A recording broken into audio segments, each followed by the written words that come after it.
You know, if it's not about sports, I find it very hard to concentrate. What is up, guys? It's Braden here from Dragon King Sports, and today we are going over the Pontiac Silverdome, located in Pontiac, Michigan. Or at least that's where it was located before they tore it down, because this is, of course, part of my Dead Stadium series, the third installment. The Pontiac Silverdome began with Don Davidson, a native of Pontiac, Michigan, who was an architect and had a dream to revive his hometown. Pontiac was and is a town just northwest of downtown Detroit, once booming because of the auto industry, but slowly fell into disarray as the decades wore on. By the 1960s, the town was a rundown shell of its former self. Davidson was a well-known architect, famous for his projects in northern Florida, having worked for the city of Jacksonville. Upon his return to Pontiac in 1965, he was in shock and disgust of what his beloved hometown had become, deteriorated and lacking any real direction.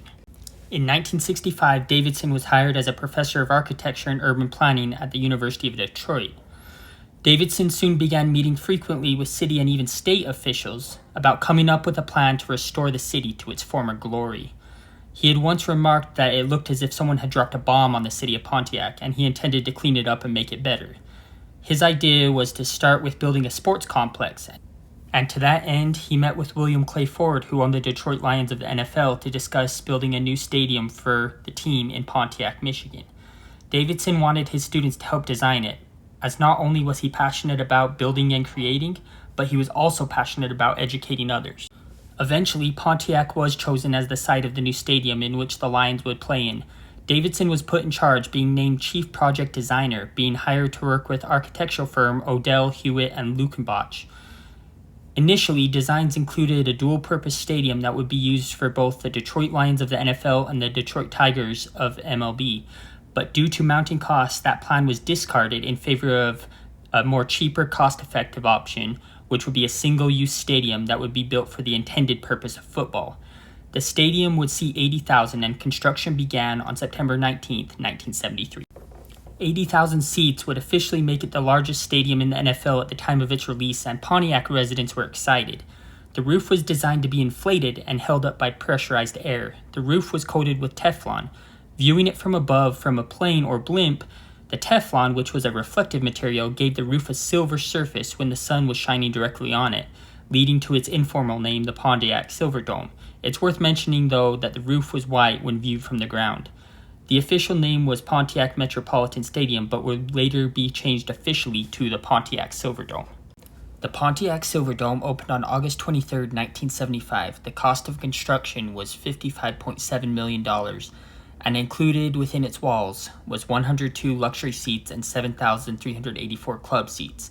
The roof was actually not even fully finished when the Lions played their first ever game at the Silverdome on August 23, 1975, which was a preseason contest against the Kansas City Chiefs.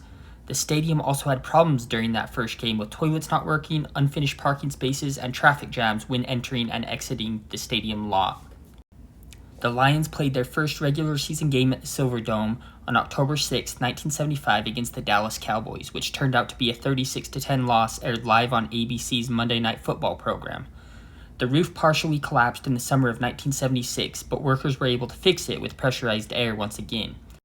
The Silverdome didn't just host Lions games, however, as the Detroit Pistons announced they would begin playing there starting in 1978, and the Silverdome hosted the NBA All-Star Game in 1979.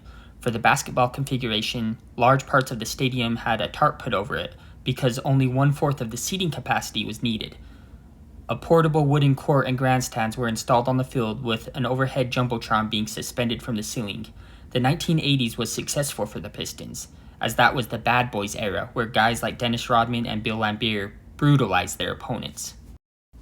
The Silverdome hosted several concerts, beginning with rock band The Who on December 6, 1975. A few weeks later, on New Year's Eve of 1975, Elvis Presley, the king himself, performed at the Silverdome in front of 62,000 fans. The Silverdome would first host a monster truck rally on February 22, 1982. On March 4, 1985, a snowstorm caused damage to the roof, and so it was replaced with a new canvas and reinforced by steel grinders. Basically, what had happened is that a wet snow had fallen, causing the southwest corner of the dome to depress inward. low enough to actually come in contact with the steel lighting catwalk high up in the arena, which in turn caused the pressurized air to escape through a tiny hole that had been poked in it, causing the roof to slowly deflate. This little mishap forced the Pistons to play the remainder of their home games for the 1984-85 season at nearby Joe Louis Arena. These repairs had been needed for quite some time, basically ever since the original roof had partially collapsed way back in 1976. Repairs cost a total of $8 million. The repairs were completed on May 28, 1985. A partial inflation of the roof was done, but the final inflation was done in the presence of city officials and corporate executives. The original Teflon-coated fiberglass was used again, but as I said before, this time it was reinforced with steel grinders. The largest ever crowd at the Silverdome was for something you may not expect. It was Catholic Mass with Pope John Paul II on September 18, 1987, which drew a crowd of 93,682, which barely beat out the crowd that turned up earlier that year to see WrestleMania 3 on March 29, 1987. The WrestleMania crowd was 93,173, as fans watched Hulk Hogan successfully defend his WWF Heavyweight Championship against Andre the Giant in the main event of the evening. B. Brian Blair, a former WWF wrestler who was part of a tag team known as the Killer Bees, had this to say, quote, "It was the largest crowd I had ever wrestled in front of. Man, it's probably the greatest event I've ever had, and I've had over 6,000 wrestling matches. It was amazing. The whole building was electric. It's about as high as you're gonna get," unquote. The Pistons moved out in 1988 when the Palace at Auburn Hills was built, although it did host 3 NBA Finals games there the same year, games 3, 4, and 5. Soccer was a big part of the Silverdome's history too. It had previously hosted international exhibition matches, but in 1994 the biggest event in soccer came to the Silverdome, the FIFA World Cup. It was the site of a few group stage matches, and it was the first indoor venue ever to host the World Cup. On June 18, 1994, the United States tied Switzerland 1-1. Midfielder Paul Calgueri, I probably butchered that, I'm sorry, Paul, we'll call him Paul, recalled the match. Quote, "It was a very hot summer and Detroit was extremely humid. The Silverdome was built for turf, and they brought grass in these big octagons and they had to water it. It added to the humidity and the texture of the grass. It was too soft. The combination of hot weather, 90 degrees with 90% humidity in an unventilated dome with grass that shouldn't be there and that was watered, made for severe conditions," unquote. Teammate Thomas Dooley put it far more succinctly, quote, "It was the worst place I've ever played," unquote. The Lions began planning to move out of the Silverdome in 1995. Most of the money it was making was going to pay off the costs of construction and not going into the pockets of Lions owners, causing them to want to build their own stadium to yield more profits. In addition, where there previously wasn't much space in downtown Detroit, now there was, and the Lions intended to take advantage of it. The Lions also struggled to get 80,000 fans in the stadium. A terrible team didn't attract fans, and they knew they needed something a bit smaller. When the Tigers announced they were moving downtown, the Lions decided they would as well. But the Lions' divorce from the Silverdome was not all sunshine and rainbows. The city of Pontiac sued the team for financial losses incurred as a result of them breaking their lease early. The Lions would later be banned from practicing at the Silverdome. When the team tried to practice there anyway, stadium workers blared loud music and used circulation pumps to create a windstorm so that they would leave. The Lions eventually settled the lawsuit for $27 million so that they could end their lease early. The absence of the Pistons after 1988 and the Lions looking for alternative options created a situation where the Silverdome would soon have no anchor tenant. In other words, no teams or events that would consistently draw large crowds and make money. This created a financial crisis for the city of Pontiac, and they had to put the Silverdome up for sale. The Lions moved out of the Silverdome in 2002 after the completion of Ford Field. They played their final game at the Silverdome on January 6, 2002, which was a 15-10 victory over the Dallas Cowboys.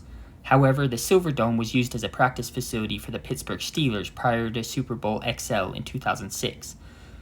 The city of Pontiac had been looking for someone to unload the Silverdome onto and found someone interested when real estate developer, and I'm going to butcher this, I'm sorry, it's a Greek name, Andreas Apostolopoulos. I'm just going to call him Andreas, I'm sorry.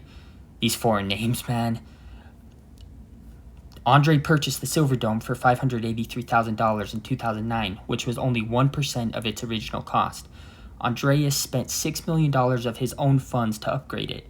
He had success in drawing some events there, such as boxing matches, monster truck rallies, and even a soccer exhibition match between AC Milan and Panathinaikos. That's another Greek name. It's a soccer club. I'm sorry. I'm a soccer casual. I don't know how to pronounce these foreign names. Events continued to be held there infrequently, including the Motor City Bowl, a college football bowl game which would later briefly be called the Little Caesars Pizza Bowl. Another roof collapse in 2013 was pretty much the whistle of death for the Silverdome. Unlike previous roof collapses, the roof completely came down this time after a winter storm, causing tons of damage to the inside. Another storm would eventually shred what was left of the deflated roof, leaving pieces of it strewn everywhere. Eventually, it was announced in March of 2014 that the contents of the Silverdome would be put up for sale. Everyone had finally given up on it. In December of 2014, photos of its decay and ruin were published by photographer Johnny Jew. Snow was covering the rotting interior, and no roof was there to protect it. It had been over a year at this point since the final roof collapse, and the weather and elements had taken their toll on the structure. The following year, in October of 2015, it was announced that the Silverdome would be demolished starting in 2017. In June of 2016, an arsonist set fire to the press box of the Silverdome, destroying it completely. The parking lot began to be used as storage for Volkswagen diesel cars as well, as a result of the 2015 Volkswagen emissions scandal. In 2017, the Silverdome was condemned and preparations began to be made to demolish it. Andreas hired the Detroit-based demolition crew Adamo, who had also demolished the Georgia Dome, to handle the demolition in late 2017. It commenced with a partial implosion of the upper deck on December 3, 2017. A wiring issue prevented the detonation from occurring, which would implode the rest of the stadium, slowing down the process. However, the next day, it was completed successfully. By March of 2018, the last freestanding wall of the structure had been brought down, officially completing the process, leaving a 50-foot hole filled with rubble and waste materials in its place. Excavation began, and filling was expected to be completed by 2018. In September of 2019, the city of Pontiac announced that Amazon was going to develop the site of the Silverdome and put a distribution facility and delivery center there. The delivery center opened in 2020 and the distribution center opened in 2021. The project to develop it cost Amazon $250 million. Overall, this would create over 1,000 new jobs for Pontiac's residents. Although Don Davidson's vision to restore the city of Pontiac to its former glory may not have turned out exactly as he had planned, his passion for architecture and land development no doubt inspired future projects, including the Amazon project. Today, Pontiac is home to 61,000 residents. 52 new businesses have been recruited to relocate to Pontiac, giving the city vibrant new life. Plans for the development of loft apartments in downtown were announced in September of 2011, and the Michigan Economic Growth Authority estimates the new development could generate $20.4 million in new investment and create over 100 full-time jobs. Pontiac is still far from a shining utopia, but thanks to Don Davidson and those who worked to build the Pontiac Silverdome all those decades ago, a forgotten city now has new life and new hope. If you like this video, please hit the like button, subscribe if you have not already, comment for the algorithm, and peace out.